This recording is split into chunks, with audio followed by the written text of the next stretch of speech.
이군의 주식 사냥입니다. 자, 앞선 영상에서 소리가 잘 들리지 않아서 다시 업로드를 하겠습니다. 양해를 부탁드립니다. 자, 어쨌든 지금 이란의 전쟁이 단기간에 끝날 조짐은 보이지 않고 있습니다. 그래서 미국은 승리했다라고 트럼프가 장담하지만 이란 전쟁, 그 다음에 호르무즈 해협의 봉쇄가 장기화될 가능성, 그 다음에 이란이 이거를 무기화하고 인질화할 수 있기 때문에 우리나라 입장에서는 사실 이란 전쟁이 끝나는 거 의미 없어요. 가장 중요한 거는 이 호르무즈 해협이 풀려야 되거든요. 이게 안 풀리면 우리나라 유가로 다 산업에 연동이 돼 있기 때문에 뭐 식료품이나 다 반도체 수출입이나 또 여러 가지 이 인플레이션 화물차들 또 이런 것들 다 연관이 돼 있기 때문에 우리나라 입장에서는 가장 큰 타격이에요. 그래서 호르무즈 해협이 결과적으로 안전하게 뚫려야 되는데 여기 이란이 자꾸 기뢰를 설치하면서 또 추가적으로 뭔가 또 이런 불씨를 만들어 놓는 전략들 이런 것들이 결과적으로는 계속 호르무즈가 장기적으로 봉쇄될 수 있는 가능성도 열려둬야 된다. 그러니까 호르무즈 봉쇄를 풀린다 하더라도 또 기뢰에서 뭐 폭파된다든지 이러면은 사실 이 중동으로 출입하는 것 자체가 굉장히 조심스러울 수밖에 없고 또 리스크가 커지기 때문에 해운에 대한 운임비도 당연히 올라갈 것이고 그래서 중동산 원유 수입이 원활하게 이루어지지 않을 수도 있어요. 그래서 결론적으로 트럼프는 이거를 원할 수도 있고 미국산 원유를 쓰고 미국산 LNG를 쓰고 그렇기 때문에 트럼프 입장에서는 사실 나쁠 건 없지만 우리나라 입장에서는 굉장히 큰 타격이다. 그렇기 때문에 당분간 이러한 리스크가 계속적으로 고도화될 수밖에 없는 상황입니다. 그래서 코스피는 조금 더 리스크 관리가 더 필요하다라고 생각을 하고 어제 트럼프가 얘기한 게 뭐죠? 또 보내래요. 군함을 보내래요. 근데 우리나라 뭐 일본, 중국, 그다음에 뭐 프랑스 이렇게 얘기했는데 뭐 중국은 사실 뭐 의미 없는 것 같고요. 결과적으로 한국과 일본이죠. 지금 뭐 청해부대를 보내냐 마냐 이게 나오고 있는데 이거 보내면 어떻게 될까요?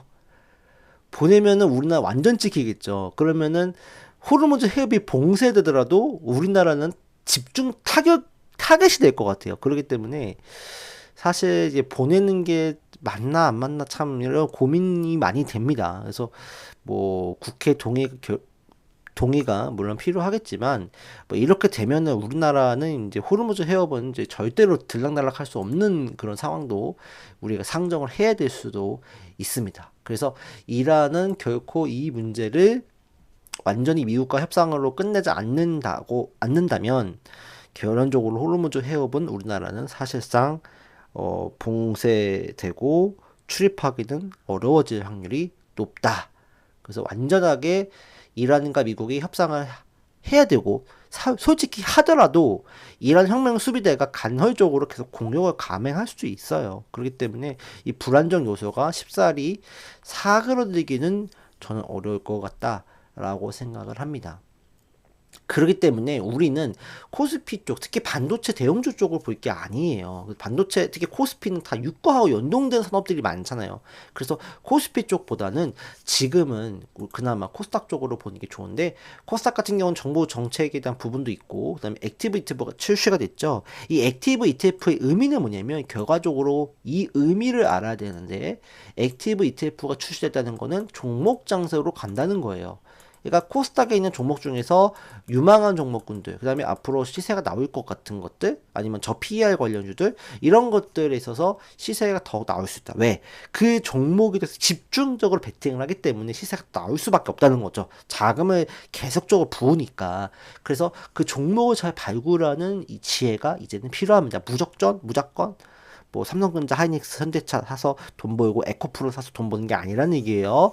지금은 절대적으로 종목을 잘 골라야 되는 그런 어려운 시장이 됐다. 그렇게 볼 수 있어요. 하지만 여러분들 중에서 코스닥에 또 이런 뭐 관심이 많고 또 내가 이런 거를 좀 종목에 대해서 좀 연구하신 분들이라고 하면 이제부터는 그런 분들이 투자에 조금 더 성공할 수 있고 능히 할 수 있다라고 저는 생각합니다. 그래서 코스닥 ETF 쪽이 들어와야 되는데 지금 지난주 10일에 삼성과 타임폴리오가 ETF 출시를 했고요. 이번 주 17일 날에 한화나 또 미래에셋도 ETF 출시를 합니다. 그래서 그 코스닥 쪽을 잘 봐야 되고 특히 그 중에서도 봐야 될 거는 뭐냐면 저는 제약바이오 쪽이라고 생각을 합니다. 제약바이오가 4월부터 6월까지 학회가 많이 있고 우리나라 기술 수출에 대한 부분들이 계속적인 모멘텀이 있기 때문에, 그리고 임상에 대한 결과가 계속 발표될 것이기 때문에 바이오 쪽에 대한 부분들이 상당히 좀 견적의 흐름이 나올 수 있지 않을까라고 생각을 합니다. 그런 점을 좀 참고해 주시면 좋을 것 같고요. 그 다음에 추가적으로 말씀드릴 거는 이제 코스닥 중에서도 이제 그동안 지금 시세가 안 나왔던 AI 소프트웨어 관련주, 즉 K 문차 프로젝트 관련주도 우리가 좀 주목을 해봐야 됩니다. 그래서 정부가 추진하고 있는 어떤 국가 서버린 AI 관련 프로젝트가 이제 진행이 되고 있기 때문에 이런 부분들이 이제부터 시세가 나온다면 이제 그동안 못 갔던 이제 코스닥의 AI 소프트웨어 관련주도 갈 수 있지 않을까, 그렇게 기대를 해봅니다. 자, 그럼 어떤 종목군들을 좀 봐야 될지 바로 살펴보도록 하겠습니다. 자, 일단은 코스닥 같은 경우는 뭐 누차 말씀드렸던 대로 뭐 제약바이오죠. 에이벨바이오, 그 다음에 리가켄바이오, 금요일날 리가켄바이오가 또 강하게 또 치고 올라가 줬어요. 리가켄바이오, 에임드바이오, 그 다음에 올릭스, 뭐 에이프릴 바이오, 이런 기업들 주목을 해 봐야 될 것 같고요. 그 다음에 뭐 오름테라퓨틱 이런 기업들도, 보로노이 이런 기업들도 한번 관심을 계속적으로 가져야 되는 상황입니다. 그래서 바이오 관련주 시가총액 큰 종목군 중에서 잘 봐야 될 필요가 있어요. 이제부터는요. 그 다음에 나스닥에 상장이 되는 이제 스페이스 X 이제 IPO 관련주도 잘 봐야 될 것 같아요. 비츠로, 넥스텍이나 HVM, 그다음에 코스피긴 하지만 뭐 세아베스트 지주 이런 것도 봐야 될 수 있고, 그 다음에 세트라가이, 그 다음에 인텔, 리안테크 이런 기업들도 체크해 볼 만하다. 그 다음에 또 우리가 좀 주목해 봐야 될 거는 이제 통신 인프라 관련주도 잘 봐야 돼. 6G, 솔리드가 저는 좀 대장이다라고 생각을 하는데, 솔리드는 조정시 매수. 솔리드는 또 스타링크하고도 연관이 돼 있거든요. 솔리드 좀 주목해 보자. RF, HIC나 또 서진 시스템, ESS도 있고요. 얘는 그 다음에 대한광통신, 뭐 이노와이어리스, 그 다음에 뭐 머큐리 이런 기업들도 한번 주목을 해볼만 하다라고 생각을 합니다. 그래서 작은 종목이는, 그래서 이런 기업들을, 통신 인프라 관련주들을 좀 잘 보시는 전략이 좋을 것 같고요. 그 다음에 이제 K 문책 관련주, AR 소프트웨어, 솔트릭스 시간에 급등했는데 여전히 좀 괜찮을 수 있고요.